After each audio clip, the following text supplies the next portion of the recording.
Students, आज हम BEd first year का teaching subject teaching of social studies करेंगे, जिसके अंदर स्टूडेंट हमने अपनी सेकंड यूनिट स्टार्ट कर रखी है और सेकंड यूनिट का आज हमारा लेक्चर नंबर है 14। तो लेक्चर नंबर 14 के अंदर स्टूडेंट हम अपना टॉपिक क्लियर करेंगे कि परियोजना आधारित अधिगम, जिसे आप बोल सकते हो प्रोजेक्ट बेस्ड लर्निंग। तो स्टूडेंट, जो परियोजना आधारित अधिगम है इसे आप योजना आधारित अधिगम भी बोल सकते हो और प्रोजेक्ट आधारित अधिगम भी बोल सकते हो। तो स्टूडेंट, पहले मैं आपको बताऊंगी जो परियोजना है मीन जो योजना है वो है क्या चीज। तो स्टूडेंट, हम अपना टॉपिक शुरू करते हैं कि बालक है, बालक शुरू से ही क्रियाशील होता है, वह खाली बैठना पसंद नहीं करता, वह कुछ ना कुछ करने में ही विश्वास रखता है। तो इसलिए बालक को करके सीखने का अवसर प्रदान करना चाहिए। जो बच्चा है करके सीखने के जो बच्चे को अवसर प्रदान करने चाहिए। तो स्टूडेंट, इससे क्या है, मनोवैज्ञानिक के तथ्यों और अनुभवों से यही हमें जो सामने हमारे देखने को हमें मिला है कि जो बच्चा है, बालक क्रियाशील होता है। तो बच्चे को जो ज्ञान है कुछ ना कुछ क्रिया करके ही बच्चे को ज्ञान दिया जाना चाहिए, जो क्या है स्थायी ज्ञान होता है और बच्चे को लॉन्ग टाइम तक याद रहता है। तो जो परियोजना है, जो परियोजना आधारित अधिगम है, प्रोजेक्ट भी आप इसे बोल सकते हो, योजना भी इसे आप बोल सकते हो। तो स्टूडेंट, इसके अंदर परियोजना है, परियोजना बच्चे के जो है वास्तविक जीवन से संबंधित किसी भी समस्या का हल ढूंढने का एक चयन उद्देश्य पूर्ण किया जाता है, जिसे क्या है बच्चा उस समस्या का हल ढूंढता है, वो खुशी खुशी से ढूंढता है। इसमें जो बच्चा होता है वो स्वतंत्र होता है। इसमें जब किसी भी समस्या का हल ढूंढा जाता है तो वो समस्या अध्यापक द्वारा वो उसके ऊपर लादता नहीं है, बल्कि उसका टाइम के हिसाब से उनका मोटिवेशन करता है, मार्गदर्शन करता है। तो बच्चा इसे क्या है खुशी खुशी ग्रहण करता है और उस समस्या का हल ढूंढता है। तो जो समस्या का हल ढूंढता है, जो उसे ज्ञान प्राप्त होता है वो क्या है स्थायी ज्ञान होता है, जो उसे लॉन्ग टाइम तक बच्चा जो अपने अनुभवों के द्वारा किसी भी समस्या का हल ढूंढता है तो उसे क्या है लॉन्ग टाइम तक बच्चे को याद रहता है और वो क्या है उसके जीवन के अंदर एक स्थायी ज्ञान बन जाता है। तो जो परियोजना आधारित अधिगम है ये इससे बच्चे के अंदर एक कुशल नागरिक बनने की जो भावना का विकास होता है।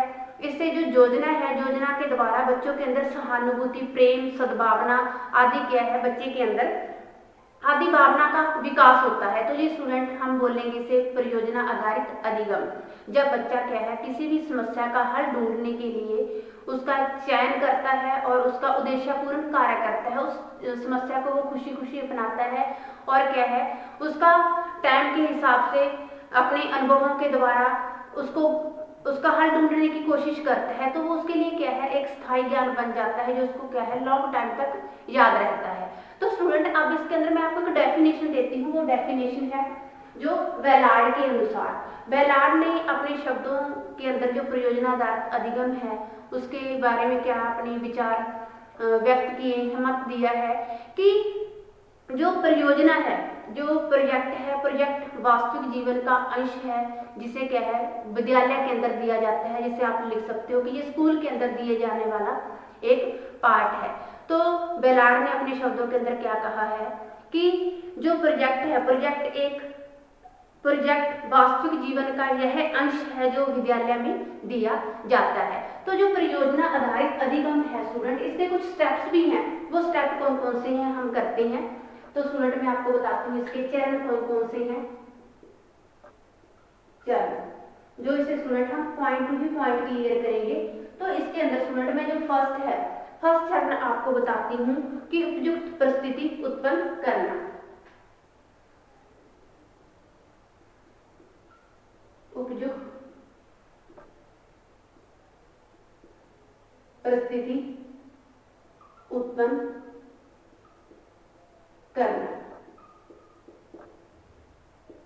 स्टूडेंट, कोई भी जब परियोजना बनाई जाती है, योजना बनाई जाती है, तो इसके अंदर जो अध्यापक होता है, शिक्षक होता है, वह बहुत ही समझ से काम लेता है। तो बच्चों की प्रकृति के हिसाब से उसको सामने रखकर ही वो ऐसी परिस्थिति उत्पन्न करता है जैसे वो किसी भी कहानी के बारे में बता सकता है, किसी भी घटना का वर्णन कर सकता है। तो वो अध्यापक क्या है समझ जब समझ से कोई भी काम लेता है तो वो ऐसी परिस्थिति उत्पन्न करता है जिससे क्या है बच्चे सोचने के लिए मजबूर हो जाते हैं। तो जब वो सोचते हैं किसी समस्या का हल निकालने के लिए, उसका अध्यापक उन्हें बोलता है छात्रों को, तो इस जो स्टूडेंट बात आती है कि इस प्रकार जब परिस्थिति को हल करने के लिए जो प्रोजेक्ट का चयन किया जाता है, तो ये क्या है प्रोजेक्ट विधि के अंदर या प्रोजेक्ट आधारित अधिगम के ही अंदर आता है। तो इसमें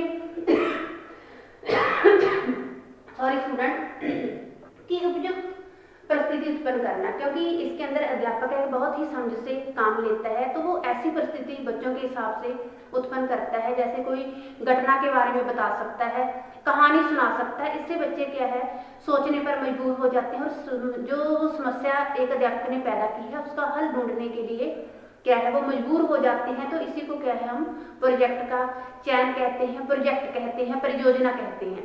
सेकंड पॉइंट आता है स्टूडेंट हमारा कि चुनाव। आप बोल सकते हो कि योजना का चुनाव।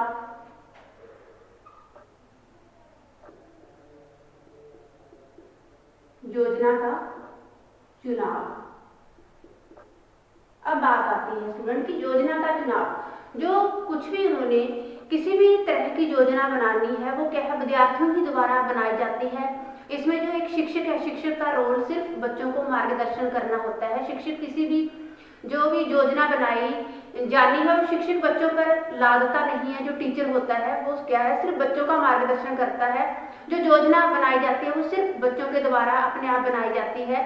तो इसे बच्चे क्या है खुशी खुशी उसको स्वीकार करते हैं और उसके कार्यों के अंदर वो उसको सुलझ जाते हैं और तर्क वितर्क का प्रोजेक्ट का चयन किया जाता है और योजना के उद्देश्यों से संबंधित क्या है बच्चों को जानकारी दी जाती है। क्योंकि जो इसके परिणाम स्वरूप जो भी एक योजना बनाई जाती है इसे बच्चे कार्यभार ना मानते हुए खुशी खुशी से उसे स्वीकार करते हैं और योजना को किस प्रकार उन्होंने सुलझाना है, कोई भी समस्या है किस प्रकार की योजना बनाई गई है वो बच्चों पर ही निर्भर होती है कि वो एक ग्रुप के अंदर कार्य करते हैं और टीचर क्या है उनका मार्गदर्शन करता है। इसमें जो एक अध्यापक का रोल होता है उनको मार्गदर्शन करना होता है कि मेरे बच्चे हैं जो वो क्या है गलत रास्ते पर कहीं दूर न चले जाए। वो टाइम के हिसाब से बच्चों के टच के अंदर रहकर उन्हें क्या है सुझाव देता है। अगला पॉइंट स्टूडेंट हमारा आता है कि आयोजन।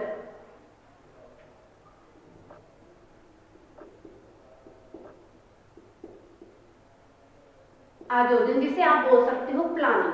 तो स्टूडेंट जो आयोजन है, जो योजना संबंधी कार्यक्रम का निर्माण है, उसके अंदर हम बात करते हैं कि कक्षा का प्रत्येक विद्यार्थी जो योजना को सफल बनाने के लिए उसके अंदर क्या है भाग लेता है। तो स्टूडेंट बात आती है अध्यापक विद्यार्थियों से विचार विमर्श से दूर नहीं रहता बल्कि उनका क्या है टाइम के हिसाब से गाइडलाइन करता है, उन्हें मार्गदर्शन देता है।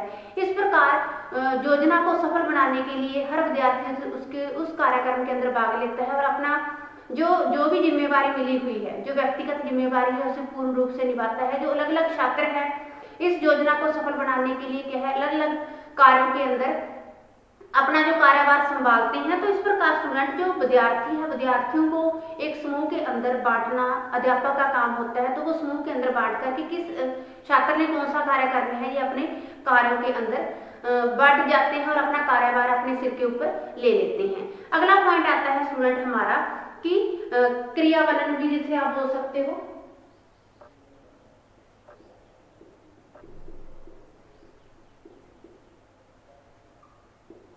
क्रियावलन जिसे आप बोल सकते हो कि योजना को कार्यान्वित करना।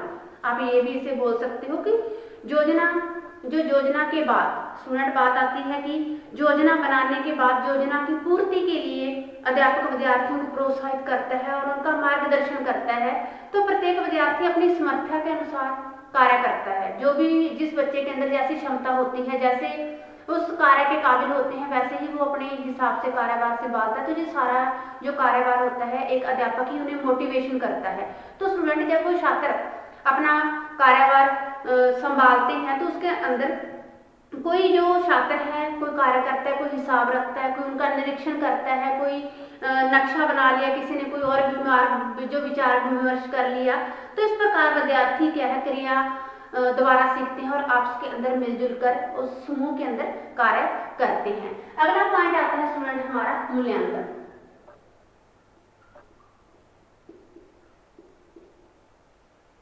मूल्यांकन के अंदर स्टूडेंट जो योजना बनाई है योजना बनाई है, कहाँ तक जो टीचर जो अपना छात्र ये हिसाब रखते हैं कि कहाँ तक हमने सक्सेसफुलता में सफलता प्राप्त की है और कहाँ हमें असफलता का मुंह देखने को मिला है। तो इसके अंदर ये चीज़ों का मूल्यांकन विद्यार्थियों द्वारा ही किया जाता है।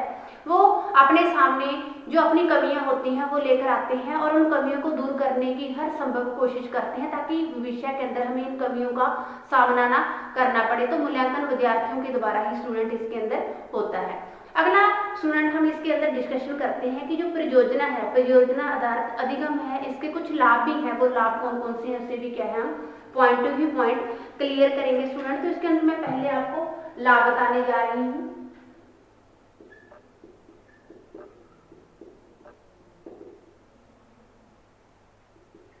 स्टूडेंट इसे भी हम क्या है पॉइंट टू भी पॉइंट क्लियर करेंगे। तो इसके अंदर मैं बात करती हूँ, पहला जो पॉइंट है हमारा मनोवैज्ञानिक आधार पर विकसित।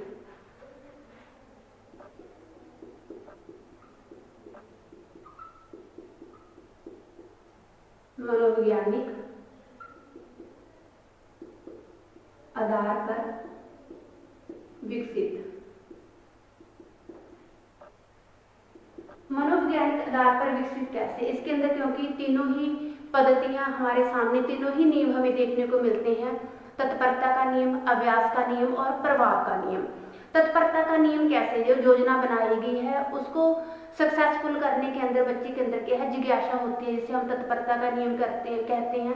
अब जो योजना है, योजना को विभिन्न कार्यों के द्वारा उसे संपन्न करना है, विभिन्न कार्यों के द्वारा अभ्यास के द्वारा उसे संपन्न करना है, तो उसे अभ्यास के नियम पर आधारित कहेंगे। फिर जब वो किसी योजना को करने के लिए सक्सेसफुल हो जाते हैं, उनके हाथ के अंदर सफलता लगती है, तो ये क्या है प्रभाव के नियम पर भी आधारित हो जाती है।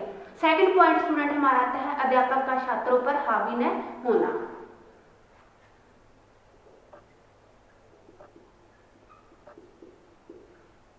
अध्यापक का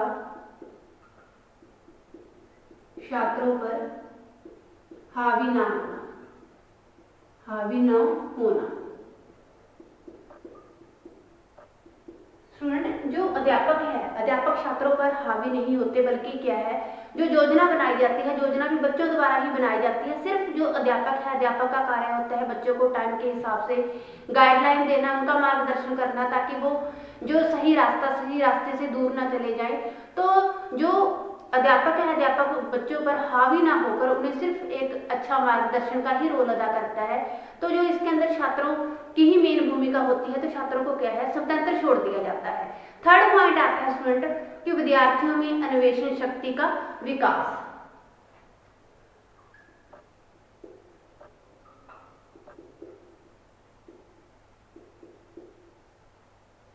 विद्यार्थियों में अन्वेषण शक्ति का विकास।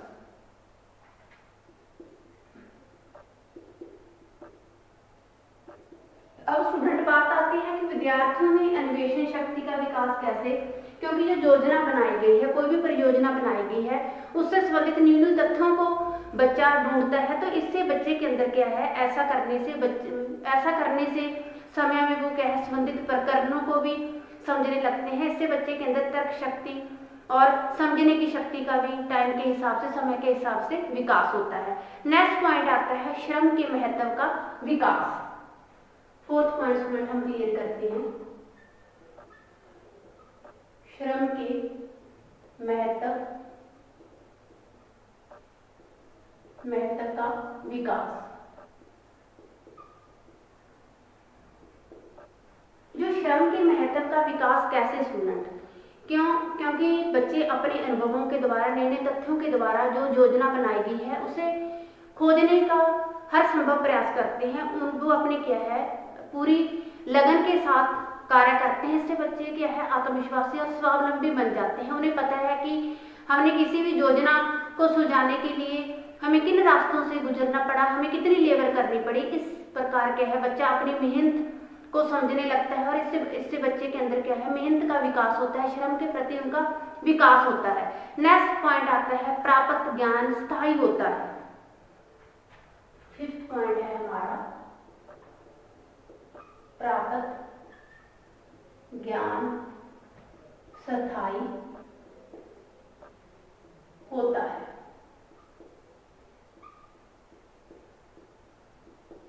जो भी स्टूडेंट बच्चे क्या है इसके अंदर अपने ही अनुभवों के द्वारा अपने ही नए नए तथ्यों की खोज करके सीखते हैं, तो जो करके सीखने की विधि इसके अंदर अपनाई जाती है। तो करके सीखना, खुद अपने हाथों से सीखना, इससे जो भी वो ज्ञान प्राप्त करते हैं वो स्थायी ज्ञान होता है।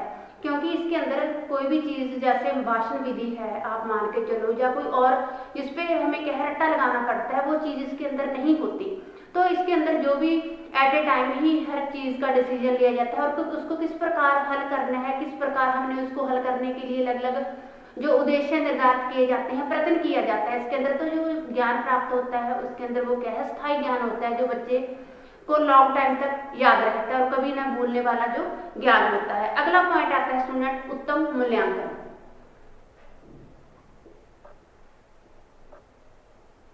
उत्तम मूल्यांकन। अब स्टूडेंट बात आती है कि उत्तम मूल्यांकन कैसे, क्योंकि जो भी कार्य कर रहे हैं बच्चे, इसके अंदर जो मूल्यांकन किया जाता है वो खुद बच्चों के ही द्वारा किया जाता है कि हमने कोई भी जो योजना बनाई उसको हमने किस हद तक प्राप्त किया, किन किन चीज़ों को हमने गेन किया और कहाँ कहाँ हमें जो हमारे रास्ते के अंदर कोई अड़चन आई। तो बच्चों के द्वारा जो भी वैल्यूएशन किया जाता है वो बच्चों के द्वारा ही किया जाता है इसके अंदर। तो जो योजना पत्ति का मूल्यांकन स्टूडेंट उत्तम होता है, यहाँ विद्यार्थी कार्य को स्वयं ही मूल्यांकन करते हैं, जो अपनी गलतियों को उन्हें पता भी लगता है और इन फ्यूचर इन गलतियों को हमने किस प्रकार सुधारना है जो हमारे आगे हमारे सामने ना आए। तो ये बच्चों का मूल्यांकन बच्चों के ही द्वारा किया जाता है। नेक्स्ट पॉइंट आता है, यह अध्यापक को विद्यार्थियों को समझने में सहायता प्रदान करती है। यह अध्यापक को विद्यार्थियों को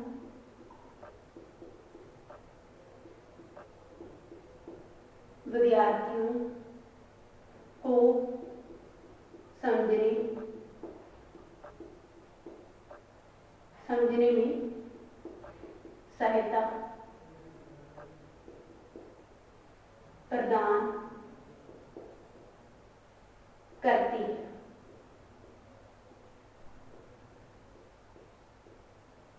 अब स्टूडेंट बात करें कि यह जो अध्यापक को विद्यार्थियों को समझने में सहायता प्रदान करती है, क्योंकि सहायता किस प्रकार प्रदान करती है, जो भी योजना होती है वो अध्यापक की ही नजरिए के अंदर होती है, अध्यापक की ही दृष्टि के अंदर होती है। तो कौन सा बच्चा किस प्रकार से जो योजना बनाई गई है उसको किस प्रकार से उसके अंदर इंटरेस्ट ले रहा है, किस प्रकार वो अपनी रुचि दिखा रहा है, वो पूरा मन से कोई भी कार्य को कर रहा है या नहीं कर रहा, तो बच्चा क्या है, बच्चे को वो सामने ऑब्जर्व करता है शिक्षक। तो इस प्रकार जो क्या है शिक्षक की नज़रों के अंदर रहता है, एक अध्यापक की नज़रों के अंदर रहता है कि जिसके परिणाम स्वरूप उसे एक विश्वासपूर्वक मार्गदर्शन करके उचित मार्गदर्शन की ओर अक्सर भी एक अध्यापक करता है और बच्चों से एक लगाव हो जाता है और बच्चे को समझने के लिए एक अध्यापक का यहाँ पे एक रोल अच्छा महत्वपूर्ण होता है कि अध्यापक समझ पाता है बच्चों को कि बच्चा कौन सा कैसे है, क्योंकि इन फ्यूचर वो किस काम के अंदर सक्सेसफुल हो पाएगा। तो इसके अंदर जो भी छात्र है बच्चों की आंखों के सामने रहते हैं कि कौन सा जो छात्र है वो किस कार्य को किस ढंग से और कितना रुचिपूर्ण कर रहा है। तो ये स्टूडेंट हुए जो परियोजना है आधारित अधिगम है इसके लाभ। अब इसके अंदर कुछ दोष भी हैं, कमियां भी पाई जाती हैं स्टूडेंट, उसे भी क्या है हम पॉइंट टू भी पॉइंट करेंगे। दोष कौन से हैं स्टूडेंट, इसके अंदर पहले अधिगम की गति धीमी,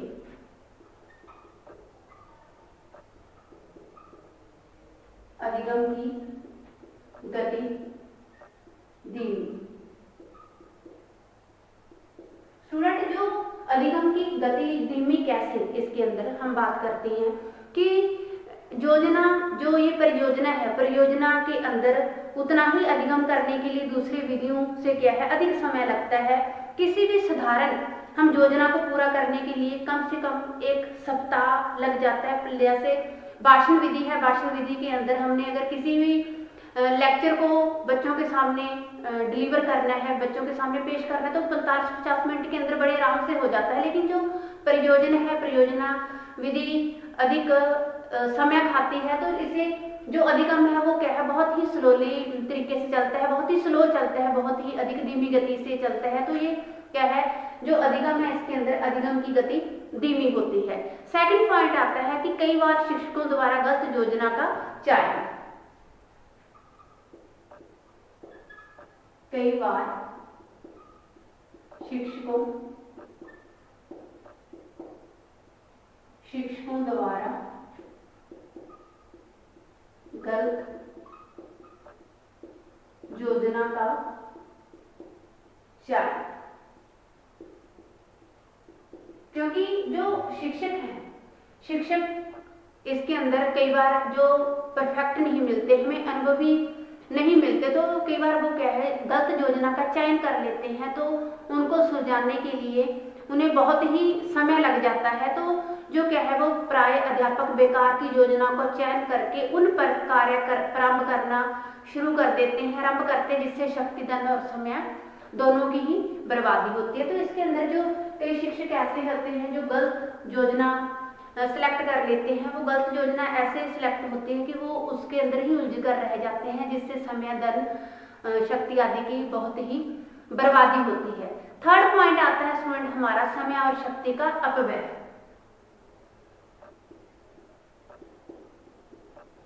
समय और शक्ति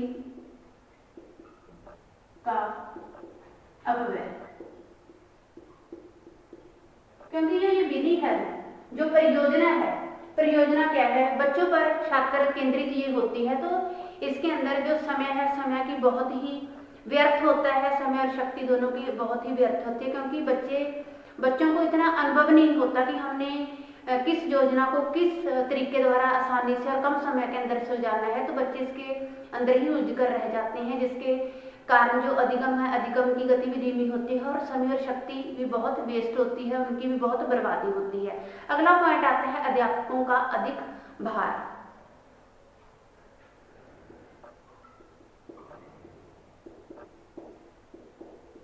अध्यापकों का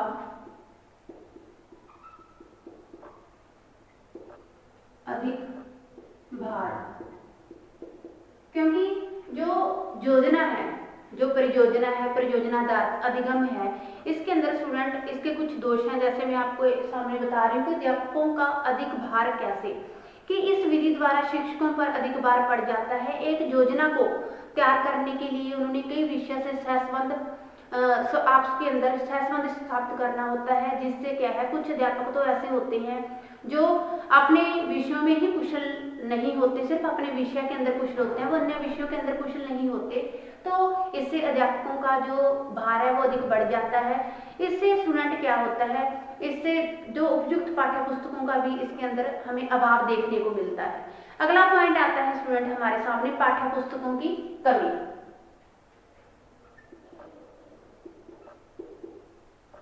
पाठ्य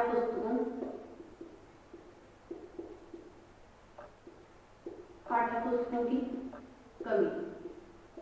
स्टूडेंट बहुत से विद्यालय और महाविद्यालय हैं, स्कूल हैं, जिनके अंदर पाठ्य पुस्तकों की कमी भी हमारे सामने देखने को हमें मिलती है।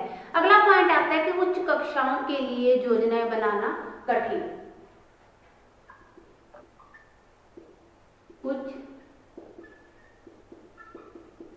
कक्षाओं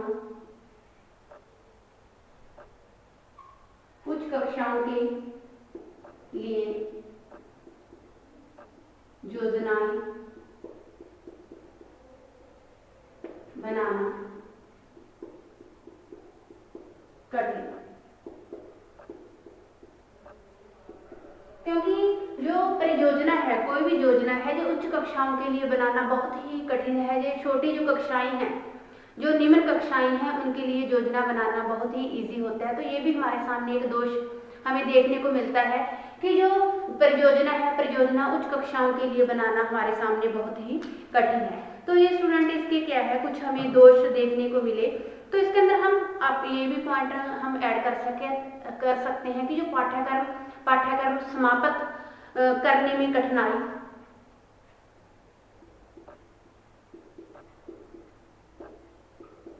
पाठ्यक्रम समाप्त करने में कठिनाई।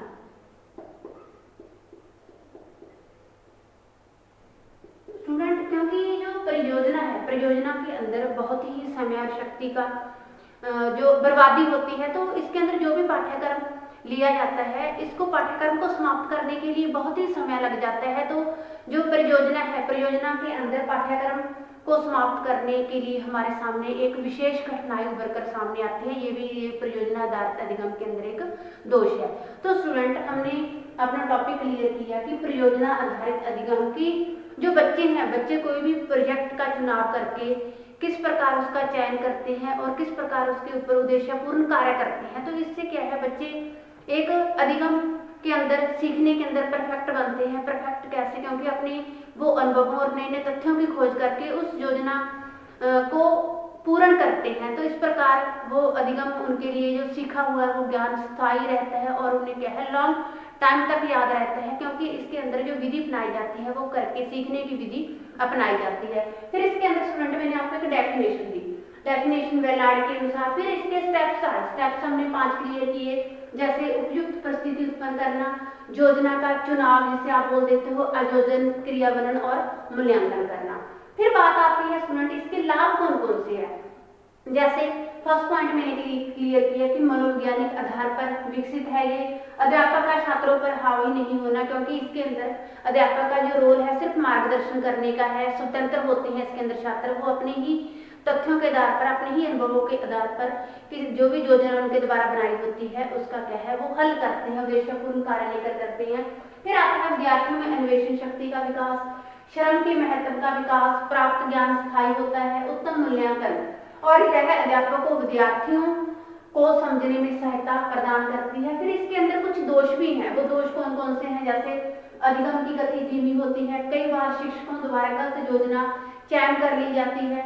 फिर समय और शक्ति का अपव्यय होता है इसके अंदर, अध्यापकों का अधिक कार्यभार, पाठ्य पुस्तकों की कमी, उच्च कक्षाओं के लिए योजना बनाना कठिन, क्योंकि जो उच्च कक्षाएं हैं उनके लिए योजना बनाना बहुत ही कठिन होता है। जो निम्न कक्षाएं हैं उनके लिए योजना बनाना अधिक क्या है, आसान होता है। फिर आता है पाठ्यक्रम समाप्त करने में कठिनाई, क्योंकि ज्यादा समय इसके अंदर लगता है, समय और शक्ति की बर्बादी होती है। तो पाठ्यक्रम है उसको समाप्त करने के अंदर हमें बहुत ही कठिनाई का सामना करना पड़ता है। तो ये स्टूडेंट हमारा टॉपिक हुआ क्लियर। Thanks students.